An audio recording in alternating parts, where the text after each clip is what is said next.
Hello friends. तो आज हम लोग डिस्कस करेंगे cell structure of prokaryotes and cell structure of eukaryotes. ठीक है, तो इसको समझने से पहले हम थोड़ा सा क्लासिफिकेशन के बारे में जानने की कोशिश करते हैं। ठीक है, थोड़ा सा क्लासिफिकेशन के बारे में पढ़ेंगे। ठीक है, वैसे तो आप सभी लोगों ने ये क्लासिफिकेशन पहले से पढ़ा होगा, बट यहाँ पे हम एक बार फिर से रिवाइज करते हैं। ठीक है, तो बायोलॉजिकल क्लासिफिकेशंस में आपने बहुत सारे क्लासिफिकेशन के बारे में स्टडी करा होगा, बहुत सारे क्लासिफिकेशन पढ़े होंगे। ठीक है, तो उसी में से हम लोग एक क्लासिफिकेशन की बात करेंगे, आर.एच. Whittaker classification. ये बहुत फेमस क्लासिफिकेशन है, आप सभी लोगों ने पढ़ा होगा। इसको 5 किंगडम क्लासिफिकेशन नाम से भी जानते हैं। ठीक है, आर.एच. बितेकर ने 1969 में 5 किंगडम क्लासिफिकेशन दिया था, जिसमें इन्होंने सारे लिविंग ऑर्गेनिजम्स को 5 किंगडम में डिवाइड कर दिया था। ठीक है, कुछ मेन क्राइटेरिया के बेसिस पे। ठीक है, अब वो क्राइटेरिया क्या थे? वो थे cell structure, thallus organisation, mode of nutrition, reproduction, phylogenetic relationship. ठीक है, तो इनके बेसिस पे इन्होंने लिविंग ऑर्गेनिजम्स को 5 किंगडम में डिवाइड कर दिया था। ठीक है, अब ये क्लासिफिकेशन यहाँ पे हम लोग इसलिए डिस्कस कर रहे हैं क्योंकि हम लोग पढ़ेंगे cell structure of prokaryotes and eukaryotes. तो हमें पता होना चाहिए कि कौन से किंगडम में प्रोकैरियोट्स आते हैं और कौन से किंगडम में यूकैरियोट्स आते हैं। तो किंगडम मोनेरा में प्रोकैरियोट्स आते हैं, जिसमें ब्लू ग्रीन एल्गीज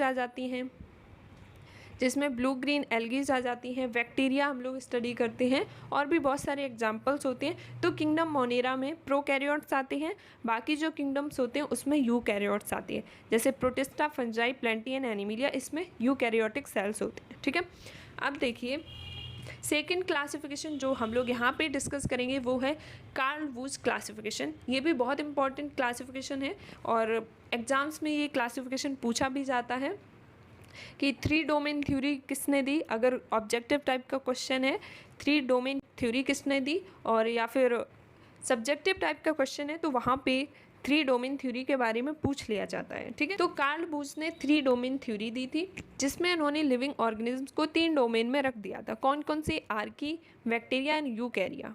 ठीक है, अब इन्होंने ऑर्गेनिजम्स को किन बेसिस पे डिवाइड किया था? तो इन्होंने सीक्वेंस ऑफ आरआरएनए के बेसिस पे ऑर्गेनिजम्स को 3 डोमेन में रख दिया था, आर्की, बैक्टीरिया एंड यूकैरिया, जिसमें इन्होंने इन 3 डोमेन्स में इन्होंने 6 किंगडम को रखा था। ठीक है, आर्की में इन्होंने आर्की बैक्टीरिया किंगडम को रखा, और बैक्टीरिया डोमेन में इन्होंने किंगडम मोनेरा को रखा, और यूकैरिया डोमेन में इन्होंने किंगडम प्रोटिस्टा को रखा, किंगडम फंजाई को रखा, किंगडम प्लेंटी को रखा एंड किंगडम एनिमिलिया को रखा। ठीक है, तो ये 2 क्लासिफिकेशन हो गई, R H. Whittaker classification and 3 domain theory, जो कि किसने दी थी? कार्ल वुज ने दी थी।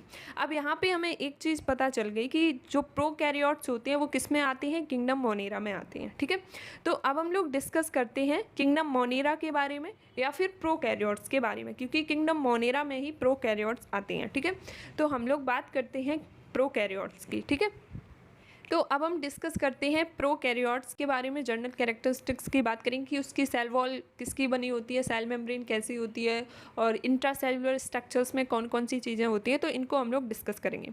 ठीक है, प्रोकैरियोट्स में बैक्टीरिया आ जाते हैं। तो सबसे पहले हम लोग प्रोकैरियोट्स की सेल वॉल की बात करते हैं।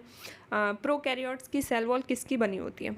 ठीक है, तो प्रोकैरियोट्स की सेल पेप्टाइडोग्लाइकन की बनी होती है। जैसे इससे पहले हमने पेप्टाइडोग्लाइकन के बारे में डिस्कस किया था, स्टेनिंग, जो ग्राम स्टेनिंग पढ़ी थी उसमें, जहाँ पे हम लोगों ने gram positive and gram negative bacteria की बात करी थी, तो वहाँ पे पेप्टाइडोग्लाइकन में डिफरेंस देखने को मिल रहा था, जिसपे जो ग्राम पॉजिटिव बैक्टीरिया थे वो पर्पल कलर दे रहे थे, और जो ग्राम नेगेटिव बैक्टीरिया थे वो पिंक कलर दे रहे थे। ठीक है, पेप्टाइड, क्योंकि इनके सेल वॉल में डिफरेंस था। ठीक है, तो देखिए प्रोकैरियोट्स की जो सेल वॉल होती है वो पेप्टाइडोग्लाइकन की बनी होती है। ठीक है, और पेप्टाइडोग्लाइकन में 2 पार्ट होते हैं। देखिए, जैसा इसका नाम है पेप्टाइडोग्लाइकन, तो इसमें एक है पेप्टाइड, दूसरा पार्ट क्या हो गया? ग्लाइकन। ग्लाइकन का मतलब क्या हो गया? कार्बोहाइड्रेट, और पेप्टाइड का मतलब अमाइनो एसिड्स हो गई, चेन ऑफ अमाइनो एसिड्स। ठीक है, तो 2 पार्ट होते हैं। ग्लाइकन में आ जाते हैं कार्बोहाइड्रेट, जैसे कि पॉलीसैकेराइड्स। जब आप लोग कार्बोहाइड्रेट पढ़ेंगे तो वहाँ पे आप लोग कार्बोहाइड्रेट के टाइप्स को भी पढ़ेंगे।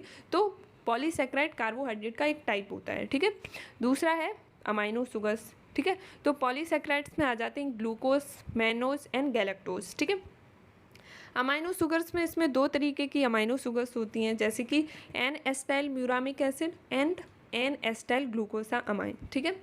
तो ये सेल वॉल के बारे में हो गया। अब देखिए प्रोकैरियोट्स में कुछ अमाइनो एसिड्स प्रेजेंट होती हैं, जैसे कि डाई अमाइनो पाल्मेनिक एसिड, जो कि सभी यू बैक्टीरिया में होती है, चाहे ग्राम पॉजिटिव हो या नेगेटिव हो या फिर ब्लू ग्रीन एल्गी हो, ठीक है।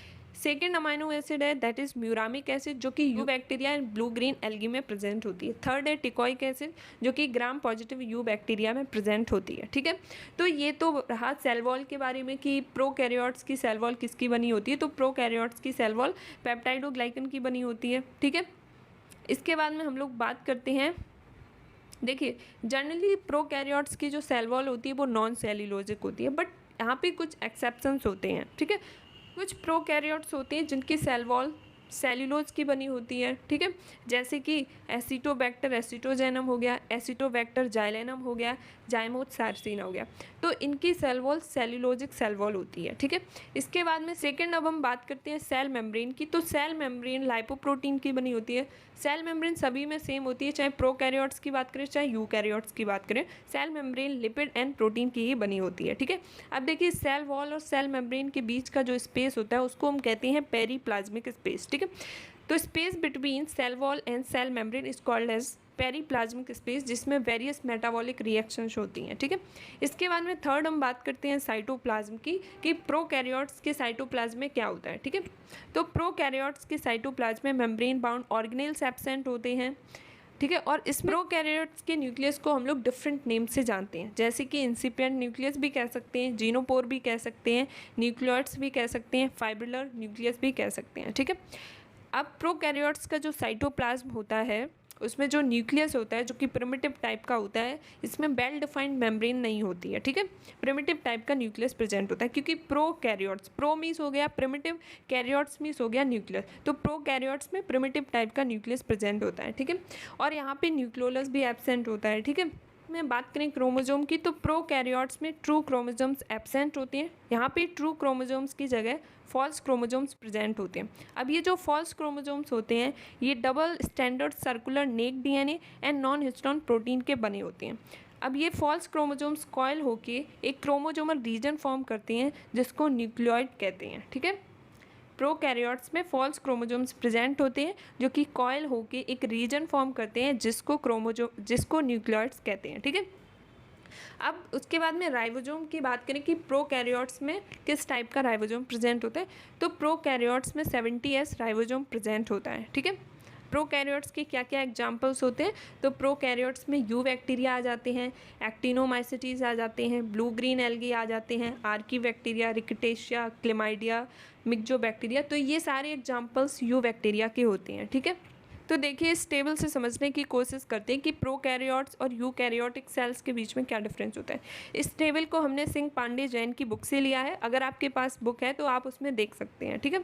तो सबसे पहले बात करते हैं एक्स्ट्रा सेलुलर स्ट्रक्चर के बारे में, जिसमें हम लोग देखते हैं सेल वॉल। प्रोकैरियोट्स की सेल वॉल पेप्टाइडोग्लाइकन की बनी होती है। मोस्टली जो प्रोकैरियोट्स की जो सेल्स होती है वो नॉन सेलुलोजिक होती हैं, ठीक है। और यूकैरियोटिक सेल जो होती है उसकी जो सेल वॉल होती है वो किसकी बनी हो सकती है, सेलुलोज की हो सकती है, काइटिन की हो सकती है। ये दोनों प्लांट और एनिमल्स में पाई जाती हैं।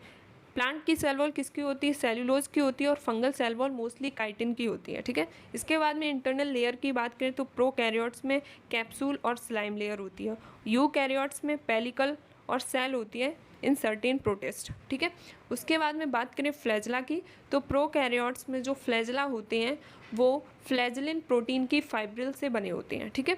यूकैरियोट्स में consist of complex membrane enclosed structure with 9+2 microtubules arrangement. तो यूकैरियोटिक में जो फ्लैजला होते हैं, यूकैरियोटिक सेल्स के जो फ्लैजला होते हैं वो 9+2 माइक्रोट्यूब्यूल्स अरेंजमेंट में होते हैं, ठीक है। अब सीलिया की बात करें तो प्रोकैरियोटिक सेल में सीलिया एब्सेंट होती हैं, यूकैरियोटिक सेल में सीलिया प्रेजेंट होते हैं। फ्लैजला की तरह होती हैं बट सीलिया शॉर्टर होते हैं, फ्लैजला से छोटे होते हैं, ठीक है। नेक्स्ट बात करते हैं प्लाई की, तो प्रोकैरियोट्स में प्लाई प्रेजेंट होती हैं जो कि अटैचमेंट में हेल्प करती हैं और कॉन्जुगेशन में भी हेल्प करती हैं, ठीक है, जिसको हम लोग बैक्टीरियल कॉन्जुगेशन में देखेंगे, ठीक है। यूकैरियोटिक सेल में प्लाई एब्सेंट होती हैं, ठीक है। इसके बाद में हम बात करते हैं इंट्रासेलुलर स्ट्रक्चर के बारे में। तो प्रोकैरियोट्स में plasma membrane fluid molecule structure होती है जिसमें स्ट्रॉल्स एब्सेंट होते हैं और यूकैरियोट्स में प्रेजेंट होते हैं, ठीक है। इंटरनल मेम्ब्रेन की बात करें तो प्रोकैरियोट्स में केवल जो फोटोसिंथेटिक ऑर्गेनिज्म्स होते हैं उनमें इंटरनल मेम्ब्रेन प्रेजेंट होती है, यूकैरियोट्स में प्रेजेंट होती है, ठीक है। फिर प्रोकैरियोट्स में जो एंडोप्लाज्मिक रेटिकुलम हो गया, क्लोरोप्लास्ट हो गया, माइटोकॉन्ड्रिया हो गया, ये एब्सेंट होती हैं और यूकैरियोट्स में प्रेजेंट होते हैं, ठीक है। रेस्पिरेटरी एंजाइम इन प्रोकैरियोट्स ये प्रेजेंट होते हैं सेल मेम्ब्रेन में, और जबकि यूकैरियोट्स में माइटोकॉन्ड्रिया में प्रेजेंट होते हैं, ठीक है।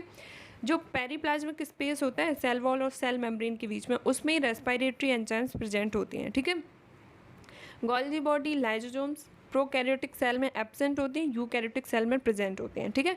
प्रोकैरियोट्स में जो राइबोसोम होता है वो 70S टाइप होता है और यूकैरियोट्स में 80S टाइप होता है इन साइटोप्लाज्म और एंडोप्लाज्मिक रेटिकुलम, और जो ऑर्गेनेल्स होते हैं उनमें 70S राइबोसोम प्रेजेंट होता है, ठीक है। इसके बाद में न्यूक्लियर स्ट्रक्चर एंड फंक्शन की बात करें तो प्रोकैरियोट्स में प्रिमिटिव टाइप का न्यूक्लियस होता है, वेल डिफाइंड न्यूक्लियस एब्सेंट होता है, मतलब जो न्यूक्लियस होता है उसके अराउंड में न्यूक्लियर मेम्ब्रेन एब्सेंट होती है, बट यूकैरियोट्स में वेल डिफाइंड न्यूक्लियस प्रेजेंट होता है, ठीक है। प्रोकैरियोट्स में न्यूक्लियस एब्सेंट होता है, यूकैरियोट्स में प्रेजेंट होता है। प्रोकैरियोट्स में हिस्टोन एब्सेंट होती हैं और यूकैरियोट्स में प्रेजेंट होती हैं। प्रोकैरियोट्स में जेनेटिक मटेरियल डीएनए होता है जो सिंगल क्रोमोसोम पे पाया जाता है, और यूकैरियोट्स में जेनेटिक मटेरियल डीएनए होता है जो कि पेयर्ड क्रोमोसोम्स पे पाया जाता है, ठीक है। कैरियोट्स में एक्स्ट्रा सेलुलर डीएनए प्लाज्मिड में होता है, जबकि यूकैरियोट्स में जो मेम्ब्रेन बाउंड ऑर्गेनेल्स होते हैं उनमें एक्स्ट्रा सेलुलर क्रोमोसोम प्रेजेंट होता है, ठीक है, एक्स्ट्रा सेलुलर डीएनए प्रेजेंट होता है, ठीक है। प्रोकैरियोट्स में माइटोसिस एब्सेंट होता है, यूकैरियोट्स में प्रेजेंट होता है। प्रोकैरियोट्स में रिप्रोडक्शन केवल एसेक्सुअल होता है और यूकैरियोट्स में बोथ टाइप का होता है, ठीक है।